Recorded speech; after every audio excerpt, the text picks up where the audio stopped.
நிற்கணும். சரியா? அதுக்குண்டான பிரச்சனையை தடுத்து விடு, இந்த பிரச்சனையை வராம பண்ணி விட்டுரு, என் குழந்தைங்க தான் அப்படின்னு நீ இந்த இடத்துல வந்து நிற்கிற. சரியா? அந்த பிரச்சனைக்கு உண்டானது 6 மாசத்துக்கு உண்டானது வந்தே தீருங்கிறத சொன்னேன். புரியுதா இல்லையா? அந்த வந்து தீர்றதுக்கு உண்டானது அது கொஞ்சம் ஒதுங்கி நின்னாலே இந்த பிரச்சனையும் வராது. புரியுதா இல்லையா? அது ஒதுங்கி நின்னாலே இந்த பிரச்சனையும் வராது. இல்லைன்னா நீ மறுபடியும் போய் அந்த இடத்துல நிற்கிறதுக்கு உண்டான சொன்னாங்க. இந்த இடத்துல போய் நிற்கக்கூடாது. அந்த இடத்துக்கு செஞ்ச வினைக்கும் இப்போ நடந்துக்கிட்டு இருக்கிறதுக்கும் உங்களுக்கு என்னென்ன செஞ்சு வச்சிருக்காங்கிற வினையையும் நான் அறுத்து விட்டுட்டேன். அடுத்து நான் இன்னும் இதுக்கு மேலேயும் நாங்கள் செய்வார் அந்த இடத்துல சரியான நிலையில விட்டதை எல்லாமே பிடிக்கணும்னு வந்து நின்றுருக்கேன். பிடிக்கிறதுக்கு உண்டான வழிமுறை முன்கோபங்களை 2 பேரும் கொஞ்சம் கட்டுப்படுத்திக்கணும். சரியா? அதாவது 1000 பேர் 1000 சொன்னாலும் வர வேண்டியது வந்து சேரும். உனக்கு வர வேண்டியது இந்த இடத்துல வந்து சேரும். ஆனால் 1000 பேர் 1000 சொன்னாலும் உங்கள் நீங்கள் 2 பேரும் அப்படி இல்லைன்னா நீ வேற நான் வேற. அது குழந்தைகள்னால தான் அந்த பிரச்சனைக்கு உண்டானது. பார்த்து சூடானமாக இருக்கு. சரியா? காய்த்து கொடுத்துருக்கோம். காய்த்து மனைக்கு கட்டுறதுக்கே எல்லாத்துக்குமே வாங்கிக்கலாம். சரியா?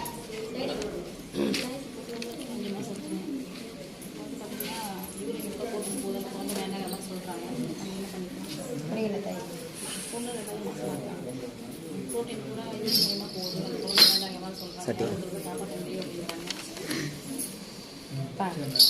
அது உருவாகிறதுக்கு உண்டானது வந்து நிக்கல.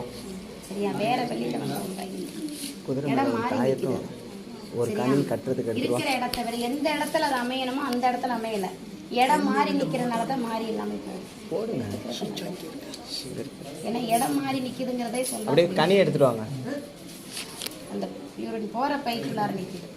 சரியா? இடம் மாத்தி கொடுத்துட்டா இல்லை அப்படின்னா மாற்றி ஏதாவது ஒன்றுங்கிறது கொடுக்கணும். அப்படியே அதை பிறந்த கொண்டு வந்து கொடுத்தாலும் குழந்தைய வந்து அளவு சின்னதாக தான் பார்க்கணும்.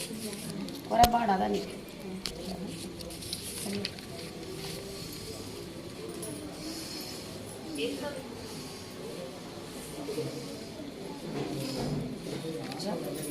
சூதானமாக இருக்கணும். சரியா? வழக்கத்துக்குள்ளாரது கொஞ்சம் கட்டுப்பாட்டுக்குள்ளார நிற்கணும். வர்ற பிரச்சனைக்கும் நம்மளும் எடுத்து கொடுக்குறதுக்கு உண்டான சூழ்நிலை பார்த்து